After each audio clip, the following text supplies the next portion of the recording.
Hi dear students, welcome to the next class of communication skills. In our last class, we already discussed about the various type of communications, that is verbal, visual and non-verbal. And today we are going to discuss about the measures to overcome the barriers in communication. We all are having lot of communication barriers. Mainly there are three kind of communication barrier. These three kind of communication barriers are intrapersonal communication barrier, interpersonal communication barrier and environmental based communication barrier.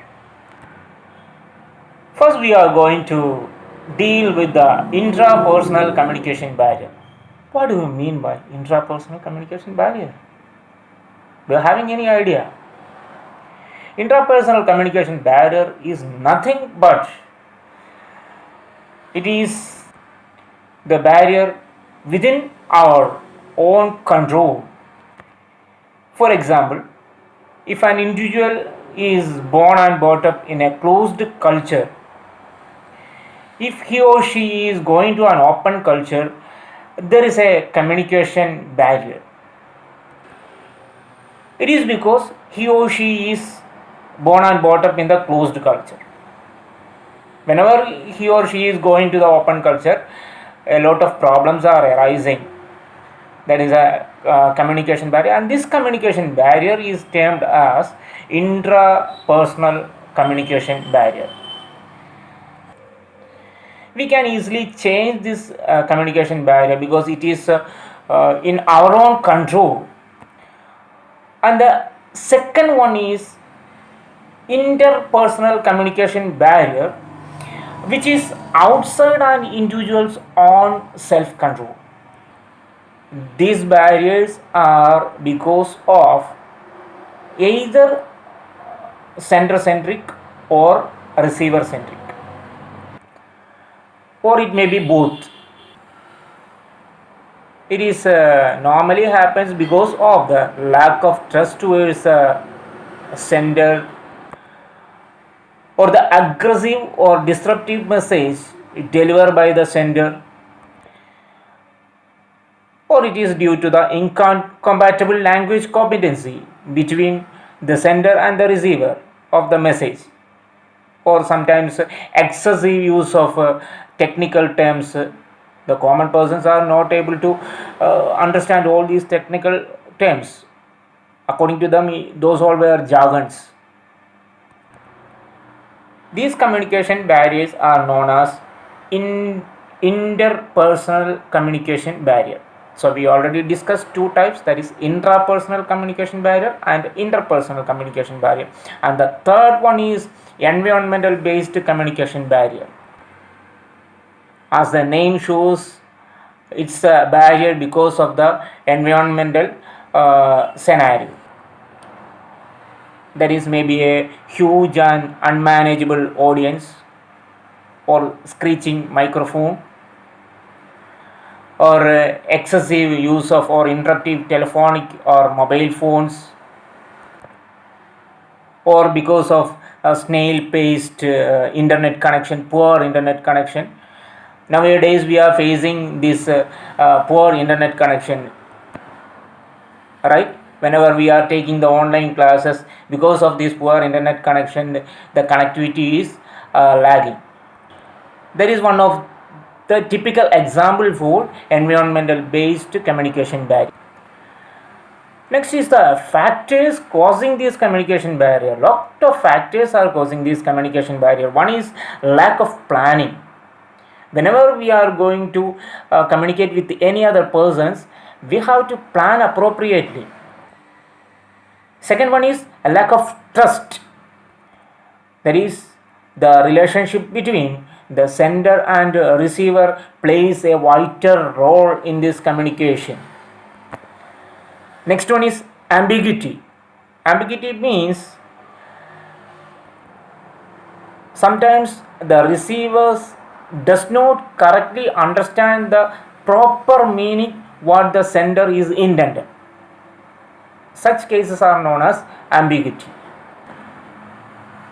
Next one is distortion, which is the changes in facts or ideas in a message such that they are no longer correct or true. That is fake one. And next one is implied meanings. If the sender and receiver are from different socio-economic cultures, there may be a chance for misrepresentation of the implied meaning. Next one is noise. Noise not only means a sound, it is also refers to illegible handwriting, then blemished copies of typescripts, poor telephonic connections or internet connections are also examples of noise. And last one is time and distance. Time and distance also acts as a barrier for the smooth flow of communication. So the factors causing communication barriers are lack of planning, lack of trust, ambiguity, distortion, implied meaning, noise, time and distance. Now we are going to discuss about the measures to overcome these barriers in communication. The first one is never go unprepared. Whenever we are going to communicate with any other persons, you have to prepare very well. Next one is give adequate time. If we are giving a question or query to a person, we have to give adequate time for the receiver to respond. Third one is work on language competency to overcome linguistic deficiency. As we all know, language plays a vital role in communication. Both the sender and receiver must be reasonably comfortable with the used language. And next one is don't be overconfident. Nowadays we all are facing such a situations, right? And don't be fearful and defensive. Whenever we are talking to others, don't be fearful and don't be in a defensive track. And next one is don't be egocentric. And always you have to avoid judgmental attitude. And the last and not the least one, show respect towards the receiver of the message.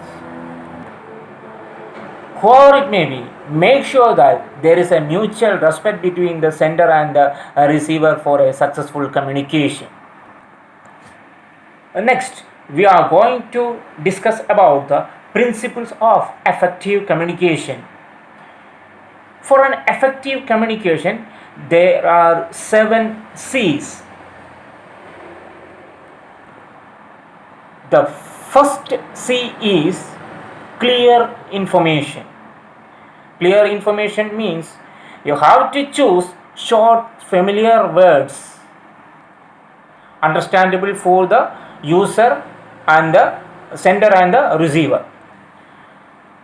And second C is complete information. Whenever we are giving a message to anybody, you have to give it completely. It will increase or builds a goodwill. Third one is concise message. Nowadays we are living in a very fast paced world, alright? Every person's lack of time. Hence it is necessary to keep the message very short, crisp and concise. You have to include only relevant information. And fourth C is concrete and coherent presentation.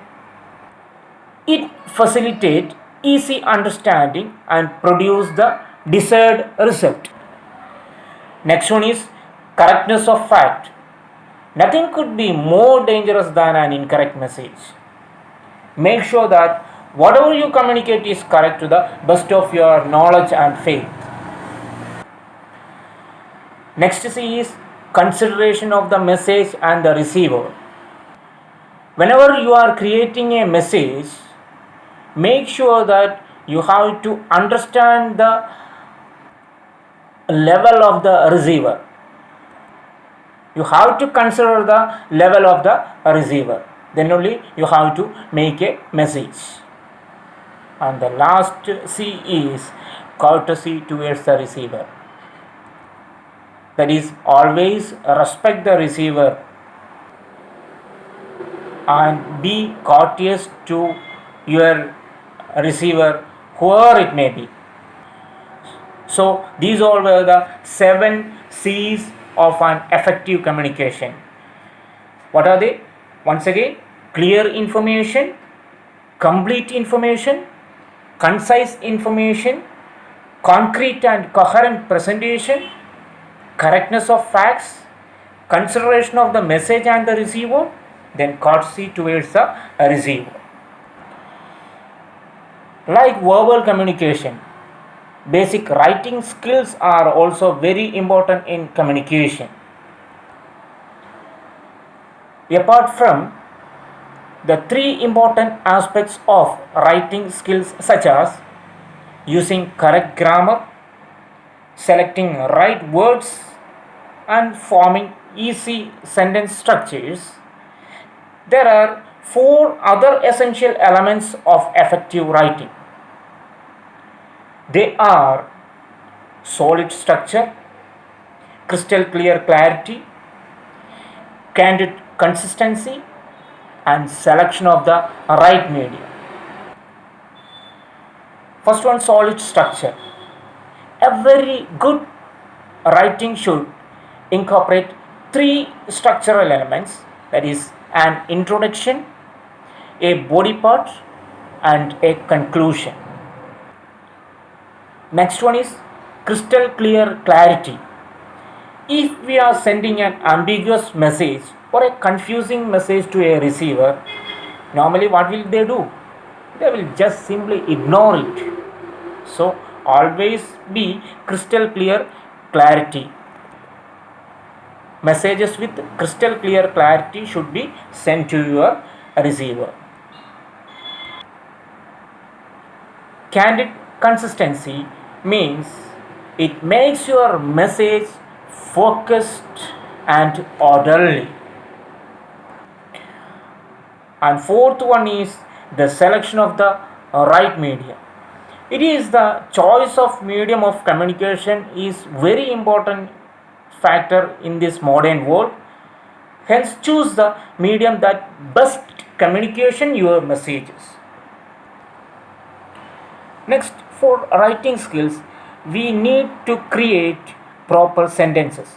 What's a sentence? A sentence is a group of words which makes a complete sense or complete meaning. Mainly there are 4 kinds of sentences: the assertive sentence or declarative sentence, interrogative or question type sentence, imperative, a request type sentence or command type sentence, and exclamatory type sentence. So there are 4 type of sentences.